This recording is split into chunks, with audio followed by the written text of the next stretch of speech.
Hello and welcome to the Osterholm Update, COVID-19, a podcast on the COVID-19 pandemic with Dr. Michael Osterholm. Dr. Osterholm is an internationally recognized medical detective and director of the Center for Infectious Disease Research and Policy, or CIDRAP, at the University of Minnesota. In this podcast, Dr. Osterholm will draw on more than 45 years of experience investigating infectious disease outbreaks to provide straight talk on the COVID-19 pandemic. I'm Chris Dall, reporter for CIDRAP News, and I'm your host for these conversations.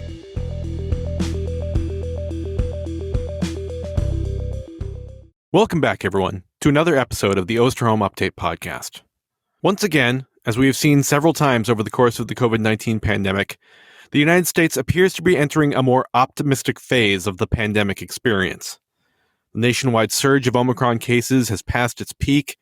Several states are seeing transmission levels similar to those before Omicron arrived, and COVID-19 hospitalizations are declining. This renewed optimism has prompted some governors to announce the end of indoor mask mandates and masking requirements in schools, and is fueling a larger conversation about learning how to live with this virus going forward. But with the country still reporting more than 2,500 deaths a day from COVID, is now the right time to be having this conversation? On this February 10th episode of the podcast, we're going to dive into that question as we assess the trajectory of the pandemic here in the United States and around the world. We'll also get the latest on the BA2 subvariant of Omicron, answer a COVID query about COVID-19 vaccines for children under 5, and share the latest Beautiful Place submission from one of our listeners. But before we get started, as always, we'll begin with Dr. Osterholm's opening comments and dedication. Thank you, Chris, and welcome to all of you to another episode of the podcast update. It's notable, today we're recording our 96th episode. We've had 90 regular episodes with this one, 6 special episodes. So we're getting to that point of 100 episodes. I would have hoped and wanted to believe that we'd never make it to 100 episodes. Unfortunately, I know we're going to, as we continue to unravel what's happening with COVID throughout our communities and, for that matter, around the world. Today, I will try to give you a sense of what I think is really a transition time, where we are going to start seeing light at the end of the tunnel. And it's not the headlight of a train coming down on us. It's truly sunlight at the other end of that tunnel, at least for now. One of the things that is going to be important here is this concept of nuancing. You know, I've tried to talk about that throughout the course of this pandemic, and usually it only got me in more trouble than it helped, because people don't want nuances. They want black and white answers, and they will stick by them as a way for them to feel most comfortable responding to this pandemic. Well, it's not that way in real life. We have to nuance it. And today I'll be talking about how do we make this transition from this Omicron viral blizzard to what I think will be the days ahead. And what does that mean for public health? What does that mean for our everyday lives? It's in this regard that today the dedication I have is really one that is quite general, and yet for each of us, I think we can feel it very specifically. Imagine all the school boards, all the school superintendents, all the college administrators, all the daycare providers, community faith leaders, large and small business owners and supervisory staff, travel planners, reunion planners. Think of all the hospital administrators around the world. How about emergency response planners? Clearly, critical infrastructure planners, even being a mom or a dad or a grandpa and grandma. This is dedicated to you as you try to figure out, what are my next days with COVID to look like? What can I count on? What will I know that I can do that will not suddenly find me a day or two later wondering, why did I do that? So we will try to do our best today to help provide some sense of where we're going. And what I believe is truly 2 different pandemics going on right now, one of COVID and one of a lack of trust in public health. And we're going to have to address both of those pandemics because they're real. That's where this planning really is about, the rubber meeting the road. Now, I do have to start out in my very typical good news fashion. This is a wonderful part of the podcast. And for some of you who are bored by it, so be it. For those who enjoy it, take note. Today, we will have 10 hours and 10 minutes and 14 seconds of sunlight in the Minneapolis-St. Paul area. That's 16 minutes and 27 seconds of additional sunlight than we had just last week at this time. And more importantly, it's 1 hour and 24 minutes and 3 seconds of additional sunlight than we had in the winter solstice on December 21st. Yes, it's getting lighter.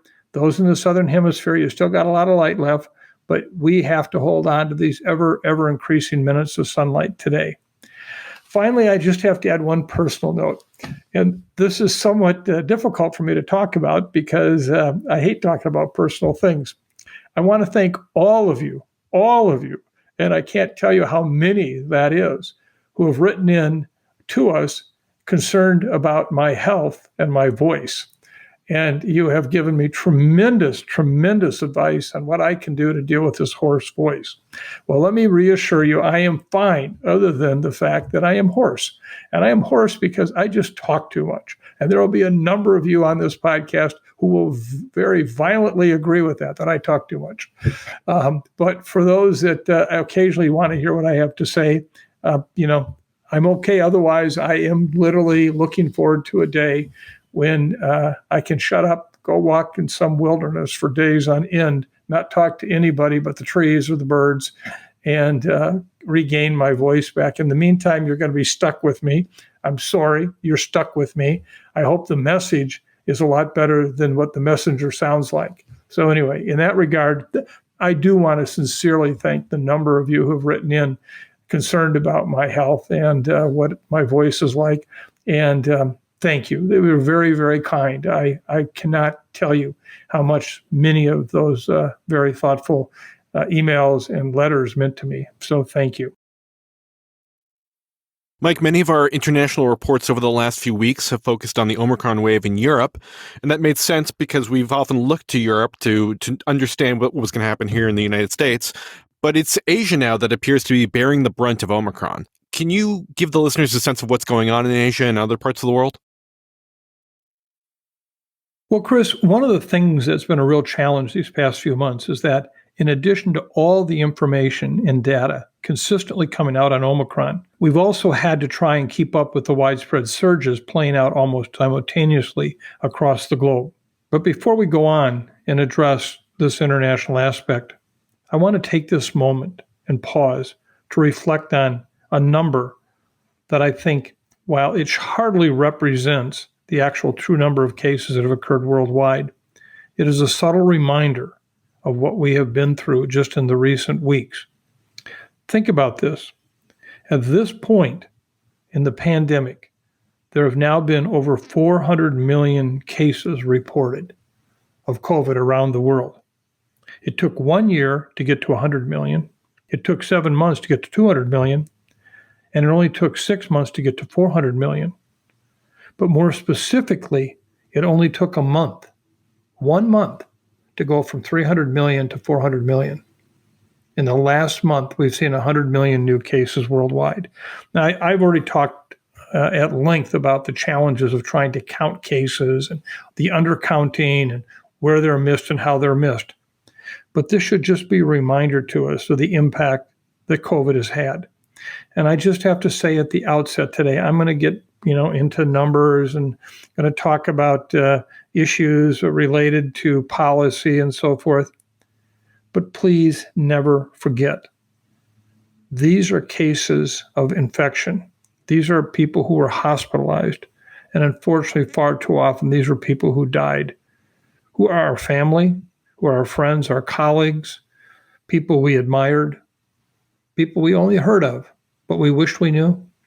And we never can forget the toll that this pandemic has taken on the lives of so many very special people.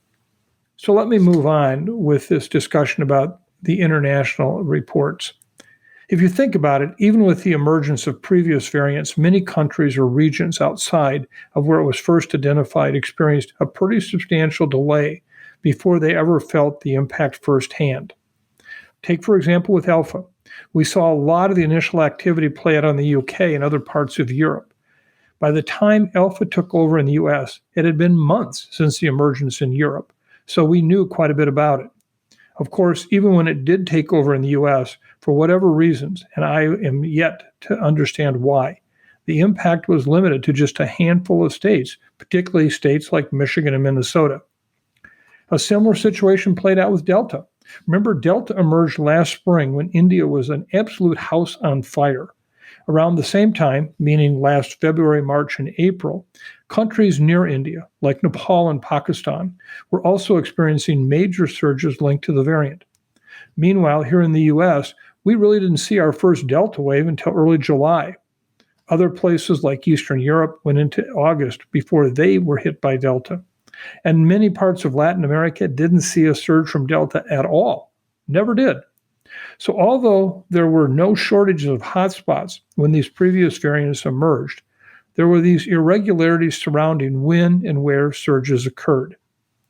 However, with Omicron, it seems like essentially every country and region has faced a surge shortly after the variant arrived there. This is exactly the concept of a viral blizzard that I tried to put forward in November. As a result of all the global travel that occurs each and every day, combined with Omicron's remarkable ability to transmit, it was really only a matter of days or weeks that separated the timing of these surges in different countries. So again, this variant's consistency in causing surges has led to that storm track pattern I've talked about in the past. As a result, there's been no shortage of international activity discussed these past couple of months. That being said, as you mentioned in your question, Chris, we have used Europe as one of the main focal points for our international updates. A big reason for this is because several countries that faced Omicron surges earlier than many other parts of the world, offering a preview of what other places might expect with the variant surge. In addition, several of these same countries, including Denmark and the UK, do an excellent job with sequencing the virus. So in general, Europe has really provided an in-depth look at what these Omicron surges entail. And although the variant is still having an impact there, a growing number of European countries hit early on have reached peaks and are now seeing declines. In fact, if you look at the numbers for the past week reported to the WHO, global cases as a whole appear to be improving. Again, I will add all the caveats about underreporting. Yes, we know that. Of course, with more than 19.5 million reported cases last week, there's undoubtedly a lot of virus still circulating. However, that total is down from nearly 23.3 million reported the previous week, representing an all-time high. This is actually the first time we've seen a decline in weekly cases since mid-October, or 16 weeks ago, when the total then was below 3 million. So although I'm still hesitant to put a ton of stock into case numbers, this recent decline is at least an early indication that most of the world is past the Omicron case peak. At the same time, it's also important to recognize that as a lagging indicator, the global death toll has only continued to grow, with more than 68,000 reported this past week. This marks the fifth consecutive week of rising deaths, which are now 60% higher than they were the final week of December, when the death toll then was only 43,000. I hate saying only, but in comparison to 68,000, it gives perspective. In fact, this latest total is close to the levels reached during the Delta surge this past August that hit Eastern Europe and the U.S. So like I said last week, although any progress is good progress, we shouldn't lose sight of the impact that this virus is still having more than 2 years after its emergence. This brings me to Asia and even countries in the Middle East. Unlike South Africa, the UK, and other countries that had early starts to their Omicron waves, many parts of Asia and the Middle East didn't see activity really take off until late December.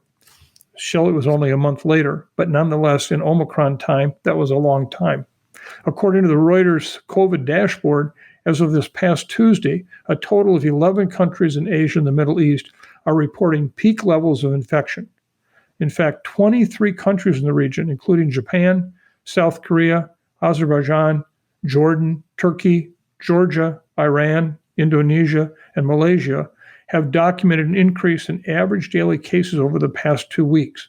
In Iran, a country that has already experienced 5 previous waves and has fully vaccinated 2 out of 3 of every resident, i.e. 66%, which puts them ahead of our country, Omicron has caused daily cases to grow from less than 1,500 in mid-January to more than 35,000 as of Monday. For context, their all-time high case total of 40,000 was in August, caused by Delta, and was reached after more than 2 months of growth. Despite starting from a lower baseline, cases from Omicron have already approached that all-time high in just 3 weeks in Iran. Now, if there's any good news for the country, average daily deaths from COVID were at their lowest point since the start of the pandemic in mid-January. So, this lower baseline, along with reduced severity from Omicron and protection against severe disease offered by their vaccine efforts and or previous infection, should help lessen the surge impact. However, daily deaths there have already climbed from less than 20 in mid-January to more than 100 this past Monday. So we'll have to see how Iran, which has relied heavily on the Sinopharm vaccine out of China and has administered additional doses to less than 1/4 of its population, fares in the weeks ahead. Israel is another country in the region that's been hit hard by Omicron. Unlike Iran, which has yet to hit a peak in cases, Israel has been reporting declines throughout the past 2 weeks. However, prior to these declines, cases there spiked from less than 600 a day in mid-December to a record high 73,000 just over a month later. Remember, this is a country that has never reported an average of even 10,000 cases a day prior to Omicron. Let me repeat that. Israel has just recorded a record high 73,000 cases, and their previous high was 10,000 cases a day prior to Omicron. As a result, Israel also recently documented their highest ever number of seriously ill patients and reported that an all-time high average of 73 deaths a day last Friday. Their previous high was 60 deaths a day, set during their surge last January. So how is this possible? I've seen people recently use Israel's evidence that vaccines somehow aren't working, citing headlines of their efforts to get fourth doses into arms, while also mentioning the country hit an all-time high for deaths. At face value, it can certainly raise a lot of questions. But if you look at the data, you'll see the vaccines were actually playing a very critical role in reducing the impact of this surge in Israel. First, this is a country where 2 out of every 3 residents are fully vaccinated, or around 67%. Again, this is somewhat better than the U.S. rate of 64%, but there are still more than 50 countries with rates that rank higher than Israel and, of course, our own. That being said, the country has administered additional doses to more than half of its population, 57%, which places them among the top 10 globally. So how well is the vaccine working?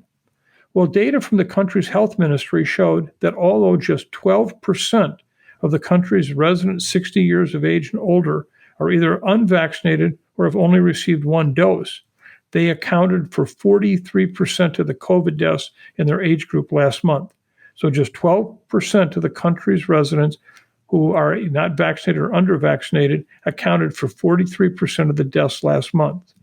On January 31st, the death rate in unvaccinated individuals aged 60 and older stood at 16.3 per 100,000.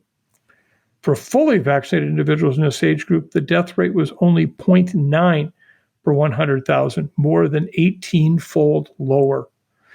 Now, unfortunately, the death rates for fully vaccinated individuals who also received an additional dose wasn't available for the same time period.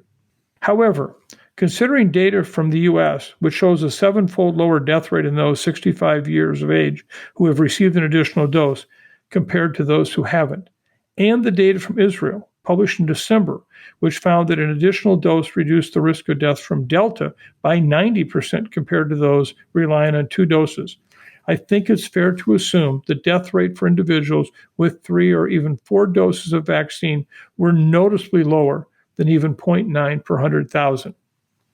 Grant you, this does not take into account those who are immune compromised and what those rates may look like. We will hopefully be able to provide you more of that information in the days ahead. But we can all agree vaccines clearly make a difference. But as we've seen in countries like Israel and the U.S., the virus can take advantage of any gaps in protection, and that's what Omicron has done. So it's no surprise that a variant as infectious as this is causing record high cases in places like Hong Kong, Japan, and South Korea.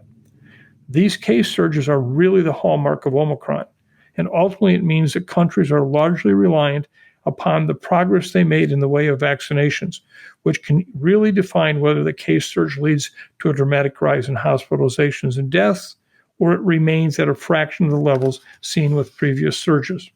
Finally, I just want to end with a quick update on China. Of course, the Winter Olympics have recently kicked off there in Beijing, and although there are reports of cases being picked up in the Olympic bubble, there haven't been many COVID updates in other parts of the country.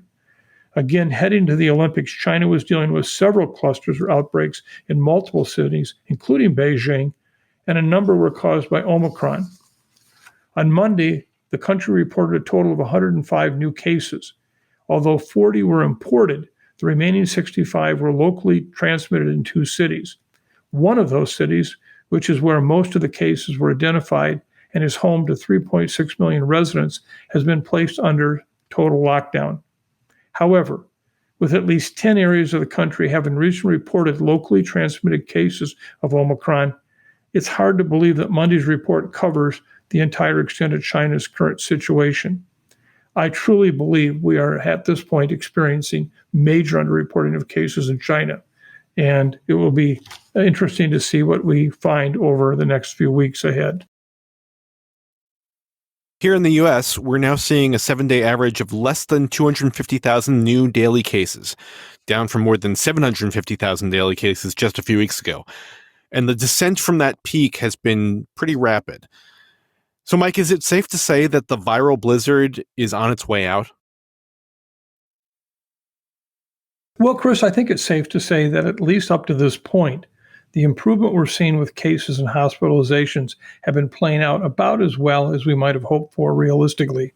We've lived through much of this viral blizzard. As you mentioned, cases have dropped to less than a third of the levels they were at just a few weeks ago. And while they're still right around the previous record high hit last January, basically every state in the country is now reporting notable declines in cases. So I don't expect any sudden reversal at the national level. Of course, knowing what's happened in places like South Africa and the UK, I'm still not exactly sure when and where this descent might taper off. Again, both of these places experienced apparent plateaus after initial declines, with the UK's stalled progress arriving just about 1 week after the peak, and South Africa's decline slowing around 4 weeks after their peak. Notably, both countries have reported improvement so far this week, although they have yet to return to the levels reported prior to the surge. Well, we're 3 weeks in, and so far, so good. As I mentioned, almost every state in the country has contributed to these declines, although a couple of places like Mississippi might be seeing some lingering activity. Honestly, at this point, it's difficult to know, is this a reporting artifact, or is it actually representative of what's going on in that state? Fortunately, it's not just cases either.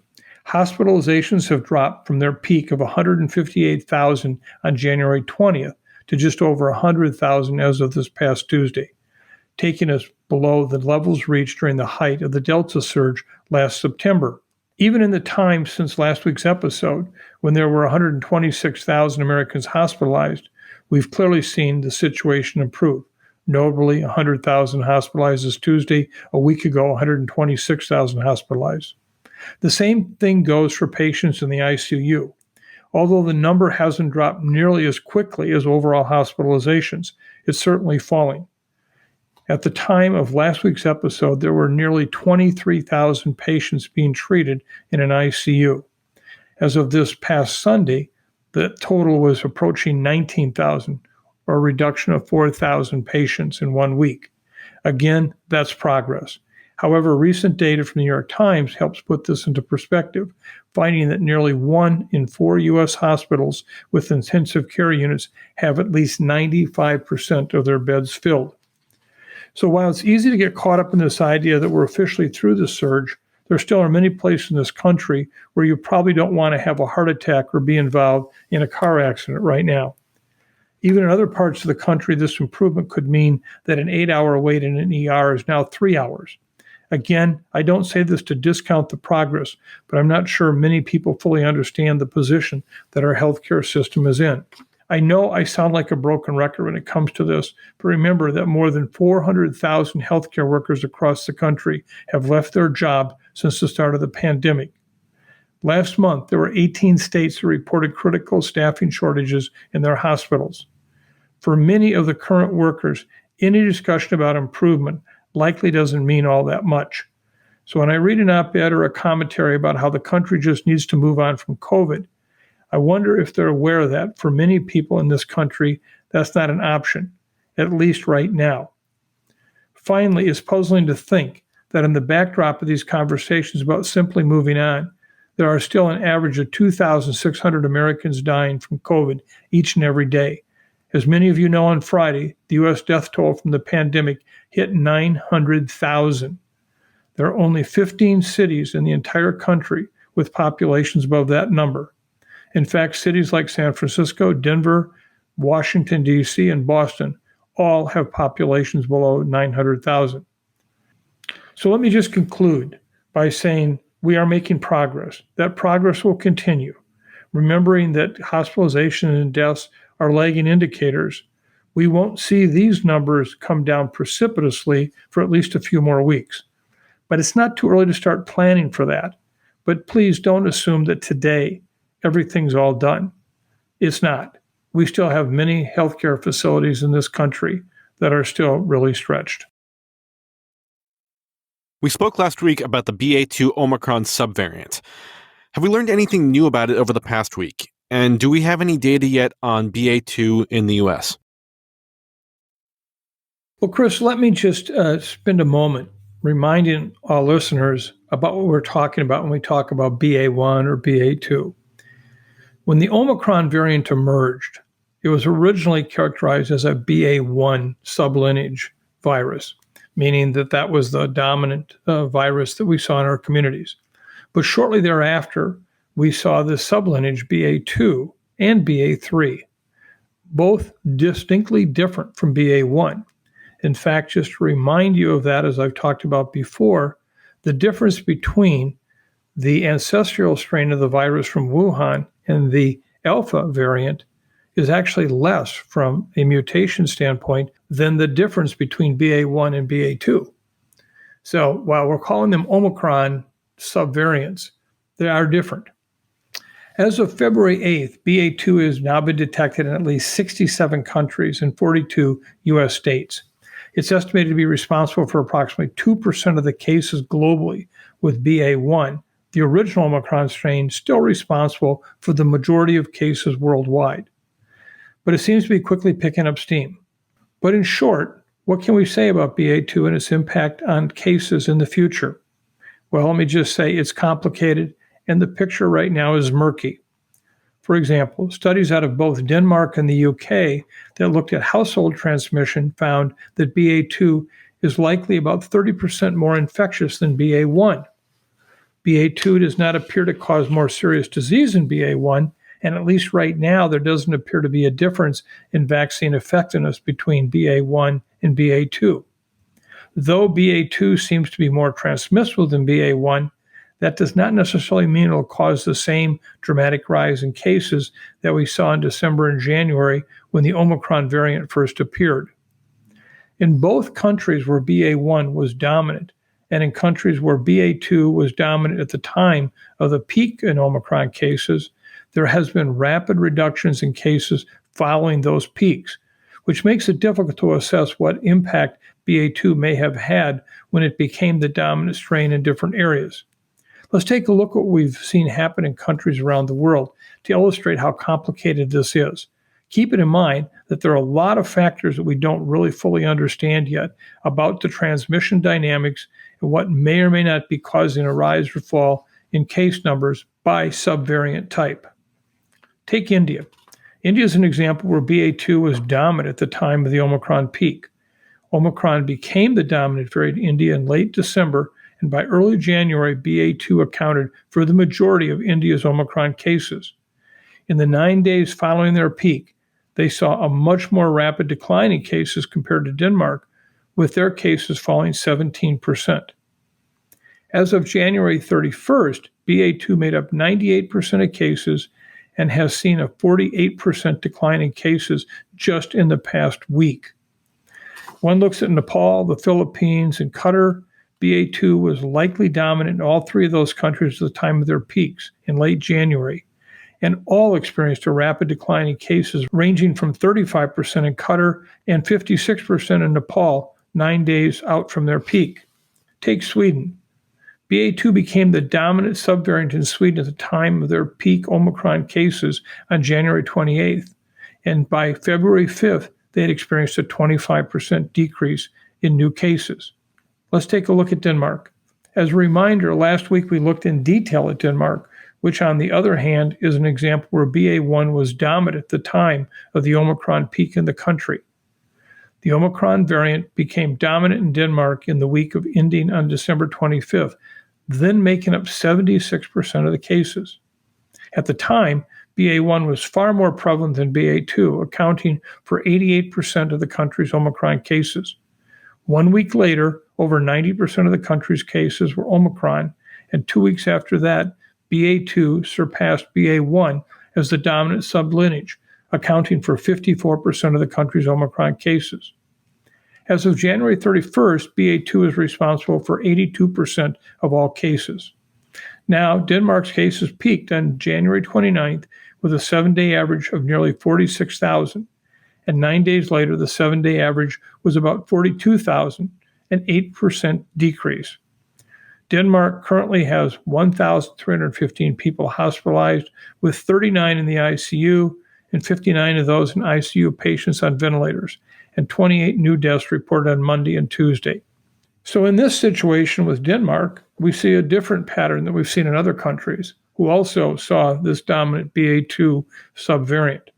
Let's take a look at South Africa. BA1 was dominant in South Africa when Omicron peaked in the country, and initially cases fell dramatically after South Africa reached their peak on December 18th, falling 38% in just 9 days. Now BA2 is dominant, making up approximately 2/3 of the cases as of January 24th. Since then, cases have remained fairly stable, around 50 new cases per million population per day, approximately 10 times higher than the previous low of 4 cases per million that was seen in November of 2021.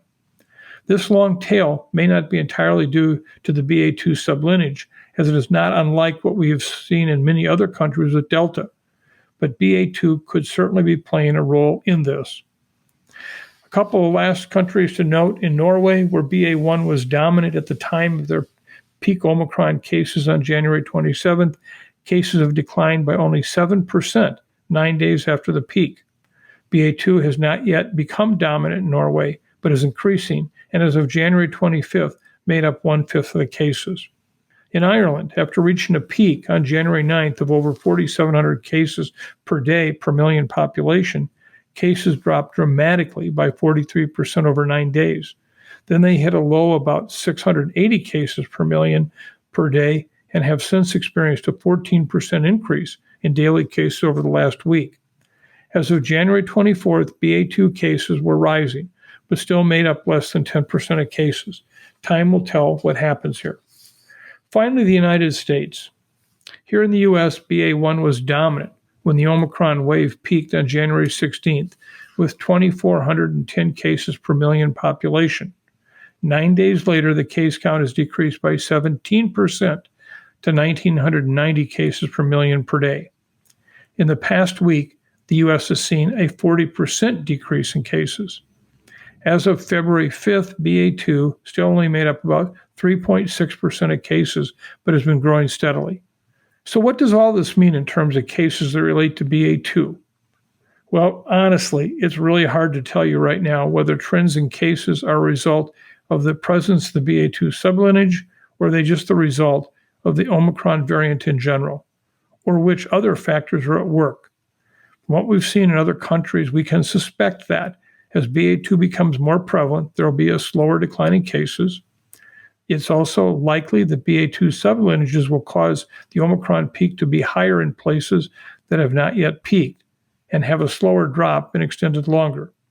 Many questions remain regarding BA2, including what kind of protection previous infection with BA1 will provide against future infections with BA2. In short, this is still a stay tuned moment. But in general, what we're seeing is this very major drop in cases following that initial peak. And what we're really looking at carefully with BA1 and BA2 sublineages, how will that tail look? Will it drop further? Will it be stable? Will it slightly go up? And what will that mean for hospitalizations and deaths? I again reiterate what I've said already. I do believe that as case numbers come down from these peaks, within 1 to 3 weeks, we will also see the number of hospitalizations and deaths across the country, and for that matter, around the world, continue to decrease. So as I mentioned in the introduction, there is a growing sense of optimism with the rapid decline in cases here in the United States. 4 states this week announced timelines for the end of school mask mandates, while others have dropped indoor mask mandates. A number of public health talking heads, as you like to call them, are saying that we need to start loosening restrictions, whatever restrictions are left, to show the public that there is an off-ramp. Others say it's too soon. I think for many of our listeners, having that conversation while more than 2,500 COVID-19 deaths are being reported every day seems premature. But Mike, is it time to start having this conversation? And what should the message be, whether it's from the White House, the CDC, or state health officials? Well, Chris, as I just pointed out in describing what was happening with these surges, peaks in cases, and decrease, we still have some uncertainty about what the immediate future will look like. Will we see some ongoing tail of activity that still causes substantial illness in our communities? Or will we see drops in cases that will result in levels of infection similar to what we might see in an average flu year? I think this is still yet to be determined. My sense is that we will see a continued drop in cases for some time.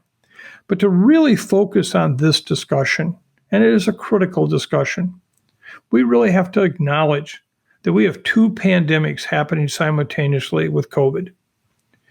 One is, in fact, surely that of the disease caused by the virus. The other is a loss in trust in public health. I see it growing daily. This is dangerous. We have got to address both of these situations simultaneously. First of all, we have to realize that we've been in this pandemic for 2 years. And as with any other kind of emergency event, fatigue sets in. Patients are lost. Credibility is challenged. That's normal in all of human discourse where you have something lasting this long. So, in fact, think if this pandemic had only been 6 months in length and we were in and out, we would have very different perceptions of what public health did or how they did it.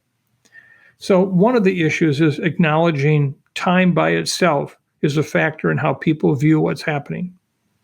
We do have to acknowledge another factor is we've had challenges with messaging.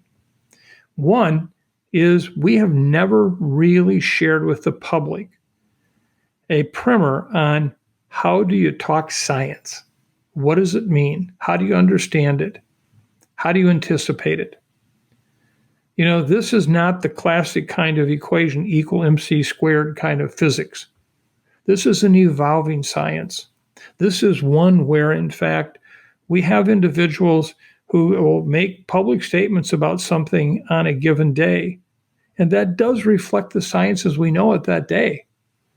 3 months later, we have new data. This is evolving science. Things may change. I have tried very hard with you, our podcast audience, to be certain that I express the humility that we must have when dealing with these data, when understanding evolving science. This is what we know, this is what we don't know. This is what we're going to learn over the days ahead so that we will know. And I think our lack of clarity on that has really been a challenge because it's left people with, they don't know what the hell they're talking about. Look what they said then, now look what they say now. And I think this has been a challenge. The final piece is we've had lots of talking heads. I contribute to that. I'm one of them, guilty as charged. But I have seen over and over again talking heads who have made all kinds of pronouncements and predictions for which none of them, or very few, have ever been realized.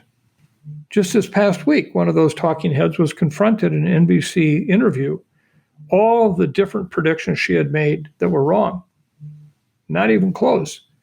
And how then could she predict the future without some credibility and a track record? We've not held many of the talking heads accountable for what they've said, how they've said it. And I think we should. It's not to lay blame or to give credit. It's just you want a reliability factor. You kind of want a Consumer Reports edition of public messaging. Who is giving you the information? And so today, it's not unusual to see different people talking at each other, over each other, and the public left to decide, wait a minute, what's the truth? That's the challenge. And we do not speak with a single voice in public health. And I'm not saying that you make people say what you want them to say, but what is consensus? How do we come to that? What do we know? What do we not know? That would clearly make things better. So this is an example right here with masking. This is a perfect example. One of the challenges we've had is how do you nuance this message when you're still trying to learn? For example, I have been accused of being anti-masking, and with all the sundry associated characteristics that go with that, I've been assumed as someone who believes that masking should be all the time, everywhere, for everyone. And without any discussion, what the hell do we mean by masking? We keep throwing that term out like good or bad, or up or down, or in or out. We never define it. In April of 2020, we put out a piece. I was part of it, talking about the need for quality masking, the need to have protective masking. Well, let's just take a look at what we're talking about today when we talk about mask mandates. It matters a great deal which kind of respiratory protection you're using. And I still maintain that largely cloth face coverings are nothing more than some type of decorative device. They pose very little protection.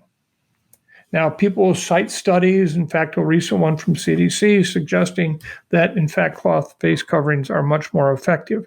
I will tell you across the board, we have looked at these studies, and there's a commentary on our website about this. Many of these studies were so poorly designed that if one of our graduate students were to have conducted that study, I would have flunked them. And we don't talk about quality of data. Whoever has a preprint out on some element of something, the media picks it up and it's the gospel truth. Just last week, several economists from Johns Hopkins put out a study showing that lockdowns provided no real public health benefit. The media ran with that one something fierce without at all adding the fact that there have been over 15 studies showing that they do provide some reduction in transmission. Again, dueling banjos of science. So when we take a look at masking, we have to understand you can't just talk about masking. We also have to understand what it's come to symbolize. Masking has taken on political dimensions beyond anything I could have imagined. It is absolutely a divisive issue. And so if you're going to try to bring about a policy from a public health perspective of something to reduce the risk of transmission of the virus, if the public won't comply, what good is it? It's like that old piece I keep saying to you about a vaccine is nothing till it turns into a vaccination. A recommendation is nothing until it turns into action that actually reduces transmission. So we have to understand that. And let me just give you a very clear, I think, and real example of what I'm talking about. We now have this masking debate up, masking mandates. What a bad term. What a bad thing. In terms of trying to understand the real issues at this. I have maintained, as you know, for some time, that I don't think masking in of itself is effective in younger children because we don't have effective respiratory protection for younger children. N95s don't fit. KN95s for younger kids are very hard to keep on, and a face cloth covering is just not that protective. Well, on Tuesday, David Leonhardt in the New York Times wrote a piece on the mask debate. And I was quoted in this piece. And what I actually said is in the context, I'll read you the full paragraph that David used. He said, the benefits of universal masking in schools remain unclear. Studies in Florida and England, for example, tend to find little effect in caseloads. One study that did find an effect has been largely debunked. Some experts still favor masks in schools, saying they're likely to have an effect, even if few studies have yet shown it. A lot of other evidence suggests masking matters. Until the Omicron wave ends and both hospitalizations and deaths fall much further, masks should stay on, these experts say. So now imagine you're the public. Where are you at right on this one? What are they talking about? But David goes on to say, other experts believe that universal mask mandates are almost worthless. Among the reasons, medical masks are designed for adults, not children. Michael Osterholm, a University of Minnesota epidemiologist, notes. Even masks designed for children slip off their faces. Children take off their masks to eat. And in Omicron's intense contagiousness and the benefits of the current mandates may be tiny. A universal mandate doesn't work, Osterholm told me. Mandates focused on older children and high-quality masking can help when caseloads are rising rapidly, he added. It's also relevant that teachers and students who want to continue wearing masks can do so. One-way masking with medical masks provides protections, experts note. Now, just those words that I said yesterday has created a firestorm in response to me. And people who are thinking I've sold out, that I'm not protecting our kids, that I'm not trying to put forward that positive, proactive public health message. Well, let me come back to this. No one, I hope, can ever say, if you read what I've written, you look at what I've said, can think that I'm against respiratory protection. I have advocated strongly for it, dating way back in April of 2020, when we first came forward saying aerosols were a critical part of the transmission model for SARS-CoV-2 transmission. But you got to wear adequate protection. Just putting something in front of your face doesn't do that. And for younger kids, this is a huge challenge, It's a challenge for older kids and adults if they won't do it and wear a highly protective device. If the face cloth covers all they'll wear, I promise you they will likely get infected over time, particularly in an Omicron kind of world. So the nuancing here is I'm not against masking, that term which I dislike. I'm for quality masking, and I'm acknowledging the difficulty of getting young children to be protected from some kind of respiratory protection device use. And I'm also one of these realists that says, you can't assume if you take 30 minutes for lunch and you take your respiratory protection device off your face, that doesn't count. Lunchtime doesn't get a timeout with virus transmission. And yet I hear this all the time. Well, they wore it all day. Well, they were at lunch for half an hour. With Omicron, that's more than enough. So why are we mandating that? We are losing the public's faith in us if we don't tie real outcomes to real actions. And this is an example. So I would say my ideal would be for older kids that can wear N95 and KN95s. And by older, I may even be 7, 8, 9-year-olds. Can wear them, then go ahead and put that in place. But then enforce that. Don't let anything that comes across your face count. Somebody wears a gaiter to school, that's not protection. You're going to mandate that, they must wear something, so they'll wear that? We're inconsistent. We are absolutely inconsistent in our efforts. So let me tell you where I think this is getting us. By not acknowledging this issue and not acknowledging that we're going to be seeing case numbers drop precipitously. In another article that was in the New York Times yesterday, written by Nate Cohen, entitled, Americans Are Frustrated with the Pandemic. These polls show how much. I urge all of you, if you can, to go back and read it. I think this content is open to the public if you're not a subscriber to the New York Times as it relates back to COVID. But in this, Nate lays out very clearly in this piece the challenge we have. Let me just share with you his opening paragraphs. A wave of polls taken as the Omicron variant crested across much of the United States shows new signs that the public's resolve to combat the coronavirus pandemic is waning. The surveys depict an increasingly frustrated and pessimistic nation that is as worried by the specter of an endless pandemic as it is fearful of the disease. While a majority of voters remain concerned about the coronavirus, the balance of recent polling suggests that the desire to return to normalcy has approached or even overtaken alarm about the virus itself. A recent Yahoo News YouGov survey found that 46% of respondents thought Americans should learn to live with the pandemic and get back to normal, while just 43% thought we need to do more to vaccinate, wear a mask, and test. Now, I could go through and highlight all of the findings from these different surveys, whether they be from the Kaiser Family Foundation, from Mammoth University, but the bottom line message is we as a public health community are increasingly disconnecting from the public. That is a dangerous, dangerous place to be. We should never make public health policy based on what's popular. But we should always acknowledge our public health policy has to live in a world where without the trust and the support of the public, our recommendations will ring hollow. Look what we've seen with mandated issues. Largely, particularly for masks, they've not been enforced. I could go through a laundry list of mandates that have fallen flat on their face. Now, I support mandates. I always have. I spent my entire career trying to get young children vaccinated in our schools with vaccine-related mandates to protect their other students and family members. We have to understand we are living in a very different time than we were 2 years ago. So where am I at in mask mandates? I think for most instances, they're not doing much. I wish they were. But unless you're wearing high-quality respiratory protection that is routinely enforced, that we've instructed the public how to do, no more of this 25% of the population wearing under your nose.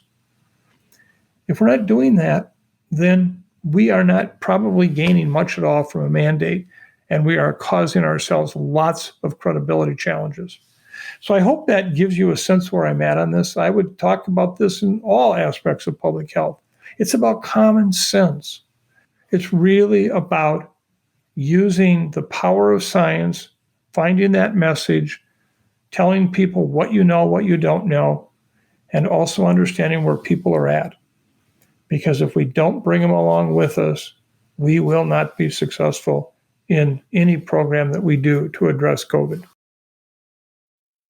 So, Mike, when you talk about nuance, does that mean going forward, acknowledging that cases are declining, that things are getting better, but that the pandemic is not over yet, and that we have to be aware that another variant could come along and cases could rise again? You know, Chris, that's exactly the point. I don't know that another variant is not going to show up and do even more damage than Omicron did in terms of its infectiousness, immune evasion. That's a real possibility. You know, I'm sitting here right now. It was 1 year ago this week that I put out a statement that said the darkest days of the pandemic could still be ahead of us. A statement that was not at all popular. Nobody gave it credibility. But I was looking at these variants, and anybody who's been a regular listener to this podcast knows for the last year, that Fifth Dimension song, you know, this is the dawning of the age of Aquarius, is playing in my head every day. This is the dawning of the age of the variants. I've been saying that for a year. I don't know that that's not going to happen again. I hope not, but as you've heard me say many times, hope is not a strategy. So we have to be prepared for another one. So how do we get prepared? We have credibility from at least what we've done already. And you know what? High quality masking with good respiratory protection could be a very important element of a new emerging variant down the road. Well, if we have burned all of our goodwill and our credibility by insisting that you have to do it this way, you know, you have to stay masked until a certain point, without providing the quality masking that makes a difference to begin with, you know, what have we accomplished? Yeah, we were right. We got people to do what we wanted to do, but did we really save lives? So I think we have to come back to this issue of, I do believe case numbers will come down precipitously, even with the discussion of BA1 and BA2 and the lack of clarity of how far they'll come down. We are probably going to be in a time in the next few weeks. Now, we're not there yet. But we will be in time at a place where we can say to ourselves, you know, we can do a lot more of what we used to do. Now, I just have to put one caveat in. This literally breaks my heart each week to talk about this. For those who are immune compromised, I don't know when your life will ever get back to what it was before Omicron. I think about you all the time and what it must be like to have to live, even with your 4 doses of vaccine on board and counting on your personal respiratory protection to protect you. But we will get there. What we have to do now is help people understand how we got there in a scientifically sound, consistent manner, and then move from that. And, I've had so many reporters ask me in the last 3 days, oh boy, these governors are moving, are they right to do this? It seems like it's far too early, etc. Governors are probably as good as anybody in the world at reading the tea leaves. They see where the public's at. They know it. These are some Democratic governors who have been very supportive of public health, but they're reading the tea leaves. So I would say if this were one that was an absolute protection kind of situation where if you did it, everybody was protected. If you didn't, nobody was protected. You know which way I'd go on it. Absolutely, I'd come down on protection. But there's so much ambiguity in the masking issue right now. Don't die on this bridge. This is not where the war will be won or lost. It's about getting people vaccinated. It's about continuing to work on that issue of getting testing and drug treatments readily available to people, as well as coming up with better quality masking. Somebody should win the Nobel Prize for finding a highly effective respiratory protection device like an N95, but for kids that they'll wear, that they find comfortable, that they find protective. If somebody does that, I want them to get the Nobel Prize because they'll save a lot of lives.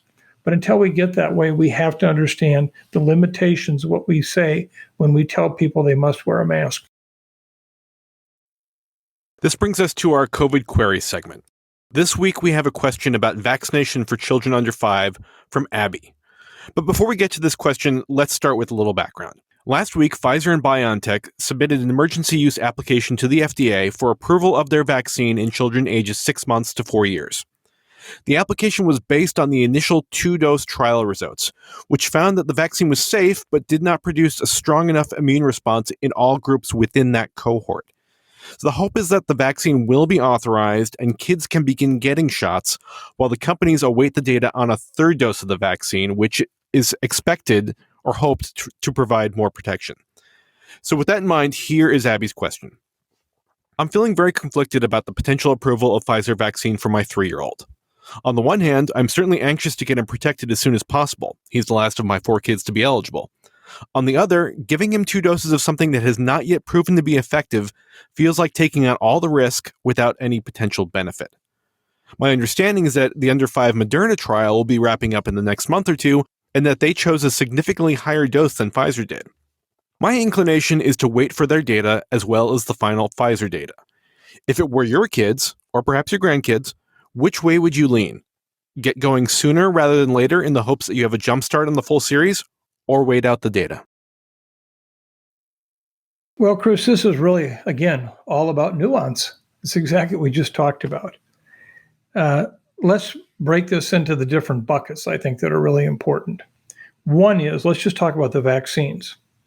Abby has correctly pointed out that, in fact, there is a real question right now about how well the vaccines work or have worked in those under age 5 relative to the trials that were done. And in fact, it was found that the 2-dose approaches for both of the vaccines did not provide adequate protection among those under age 5. And therefore, the companies were sent back to look at a 3rd dose possibility. Now, in the process of this, of course, particularly as a result of the Omicron surge, which is going to be over with in a not too distant future, the FDA decided, well, let's get the information in on the 2-dose and really look at it. They requested the companies to submit that data, not the other way around. And their logic is, well, if we have sufficient safety data here and we see that those initial doses actually start the process of developing a chain of immunity boosters, then let's go ahead and get it started. Think about where we're at with adults. Started out with 2 doses, eventually got to 3. Well, you couldn't even look at 3 until you had the first 2 in. So you had to get them done. So their point is that we likely can, based on safety data we have, and on what immunogenicity data about how well the vaccines induce an immune response, get this initial approval with the idea that when the third dose data are available, it's kind of a handoff, 1 to 2. Now, that's never happened before. In all of our vaccine science review and process, to have a vaccine kind of come in as an interim to try to get you ready for the one that's still coming. And I understand the logic of that. I think that some people at the FDA should be credited with thinking through that.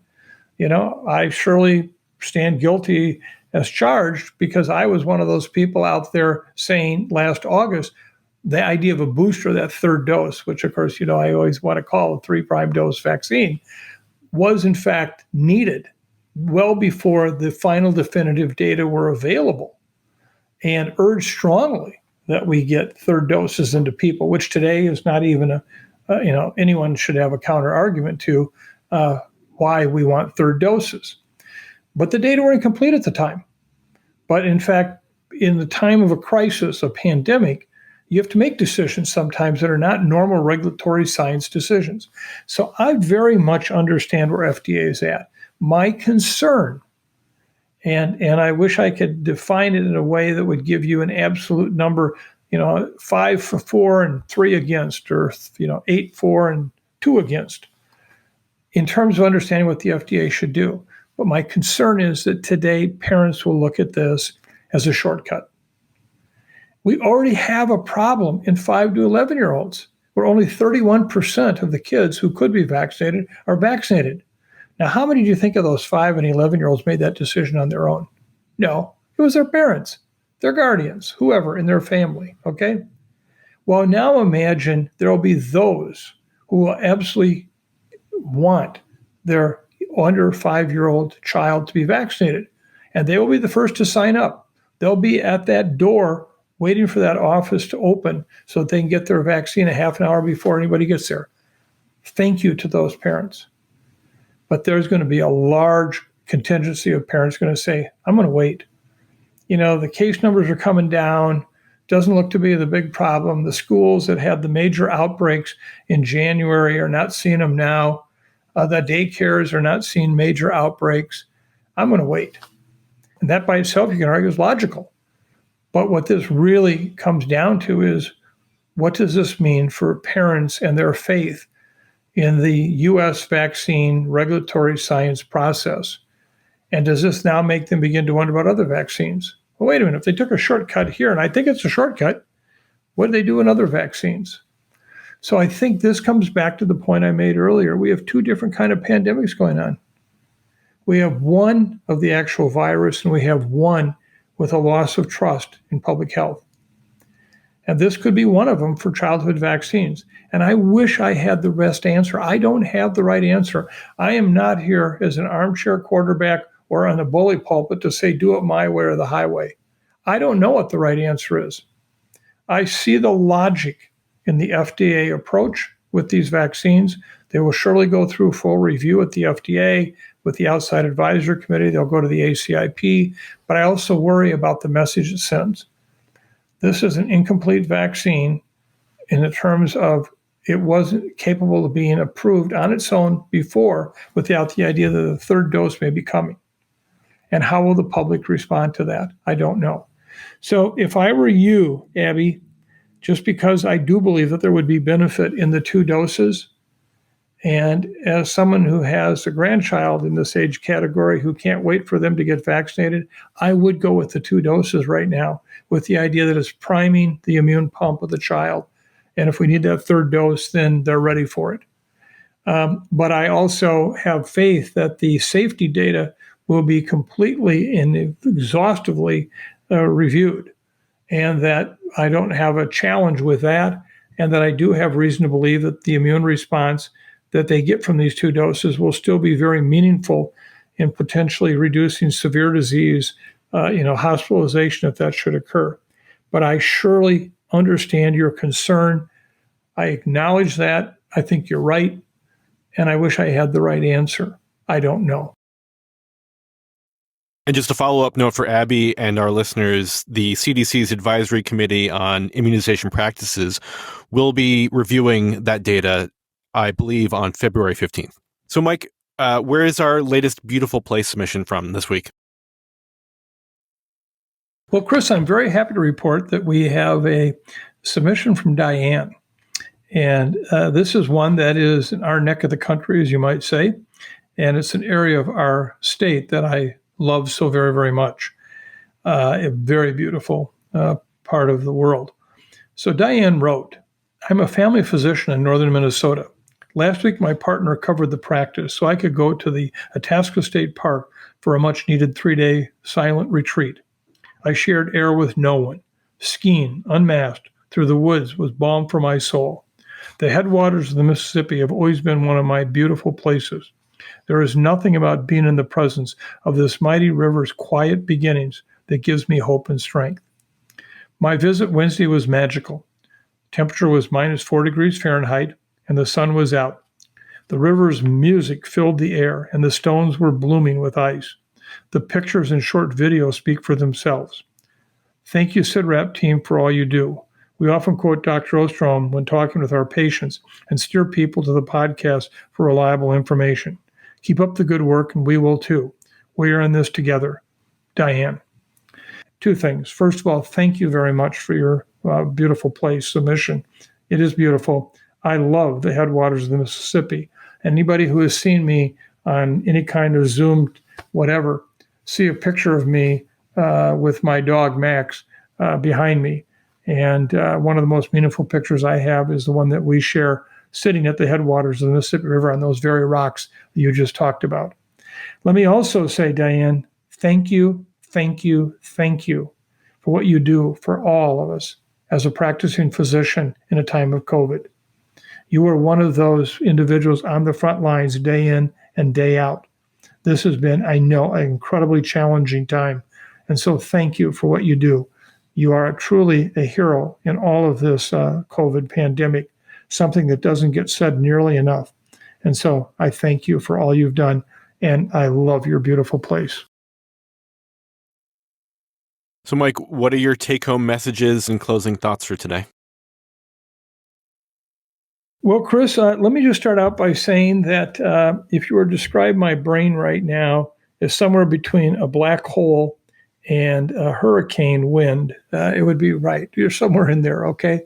I just have to acknowledge that to our listeners in the sense that they realize that these are very difficult times to combine science, wisdom, compassion, and that unknown that is so important, leading people to a better place in life.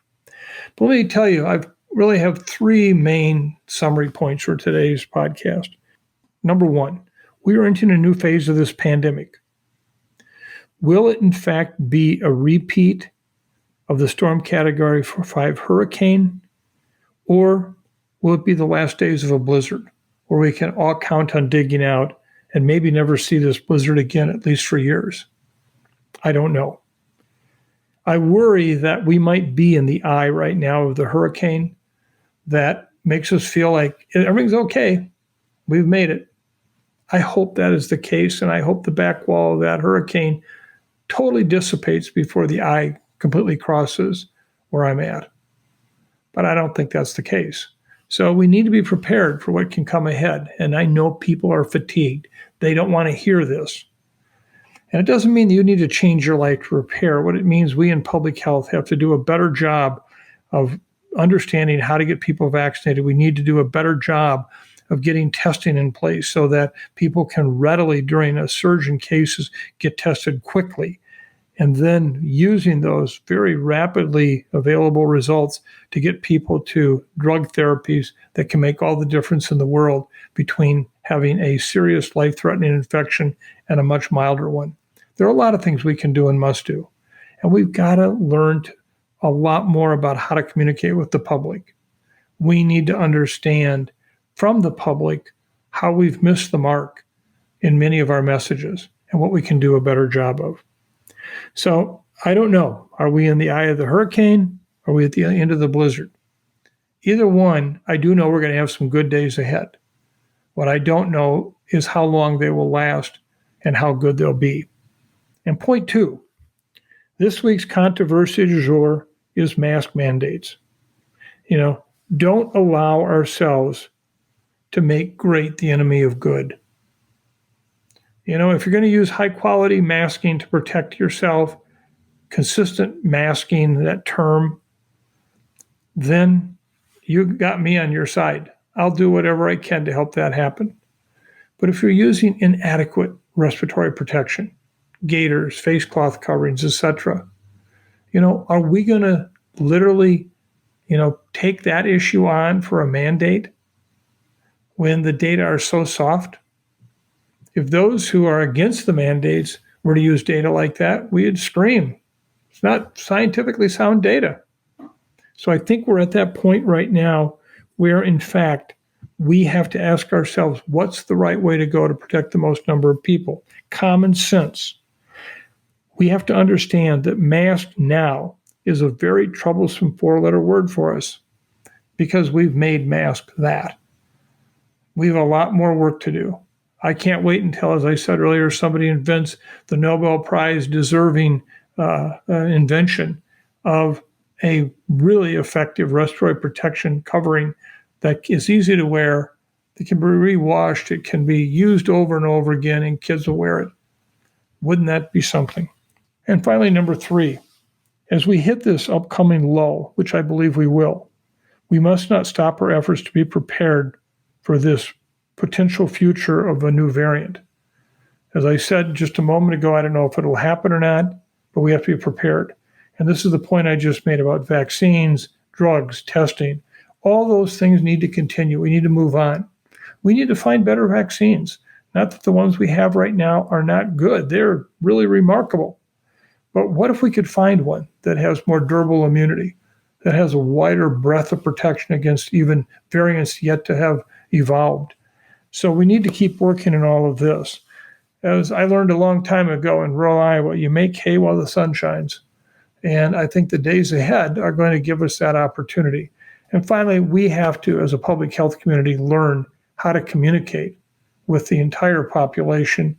And how do we help our elected officials lead in a way that we're all on the same page? We're all attempting to save lives without causing these great challenges and personal values. Maybe that's naive, but I think we have to do a much better job of understanding how can we actually ratchet down the rhetoric and ratchet up the science. So I think those are all very important aspects of what we've hopefully learned today. And any closing songs for us? Well, Chris, today we actually have a gift from one of our listeners who thought that this song might very well be one quite appropriate for the time. And I thought it was a quite thoughtful piece. He suggested Better Days by One Republic. Better Days is a song by the One Republic band taken from their 5th studio album, Human. It was released as the 4th single from the album on March 25th, 2020. It was co-written by frontman Ryan Teeter, along with bassist Brent Kutzel, John Nathaniel, and Tyler Spry. The song was actually inspired by the ongoing COVID-19 pandemic upending the lives across the globe, according to frontman Ryan Teeter, who said, "We were in the final weeks of our 5th album deadline when a global pandemic was declared by the WHO. A few of us unknowingly got exposed to somebody with COVID-19 in London and ended up in quarantine in LA at my studio for 2 weeks. With only 2 songs left to finish, one of them happened to be Better Days. We write about real experiences and events that happened to us. This is what happens when you write a song during a crisis." The song actually did well. It on the U.S. digital song sales by Billboard, it got as high as number 11. So I share with you today Better Days by One Republic. Oh, I know that there'll be better days. Oh, that sunshine about to come my way. May we never ever shed another tear for today. 'Cause, oh, I know there'll be better days. Waking up in California, but these clouds, they won't go away. Every day is like another storm. Yeah, I'm just trying not to go insane. Yeah, and the city's shining so bright, so many dark nights, so many dark days. But every time I feel the paranoia, I close my eyes and I pray. Oh, I know that there'll be better days. Oh, that sunshine bout to come my way. May we never ever shed another tear for today, because, oh, I know there'll be better days. One Republic. So thank you very much for recommending that song. It is very fitting. I want to thank all of you today for being with us. I know it was probably not that satisfactory of a podcast in that I didn't give you a lot of answers that I wish I could have and should have, but I gave you my best shot at what I know. I know we're in both a very good time, and yet we have the potential yet for some more challenging times. Mark my word, the next week will be a whole series of heated discussions about mask mandates. And sometimes I worry that we get caught up arguing about how many angels can dance in the head of a pin without actually asking ourselves, what are we accomplishing? How are we? I want to acknowledge all of you on the podcast who have lost loved ones, who have family members, friends, colleagues who have been so severely impacted by COVID, including those with long COVID. This pandemic just continues to accumulate tragedy day after day after day. But I also want to thank all of you who have written in, shared with us your thoughts, your encouragement, your beautiful moments. Really, you have been so kind. And as I do every week, just reminding you that how your kindness, one act of kindness a week, can start an entire chain of kindness that can last forever. So I hope we all continue to remember that and do that. Thank you for your time today. We appreciate it. Chris, thank you to you and the team for all your efforts to put this podcast together. Just be safe, be kind, and thank you so much for being with us.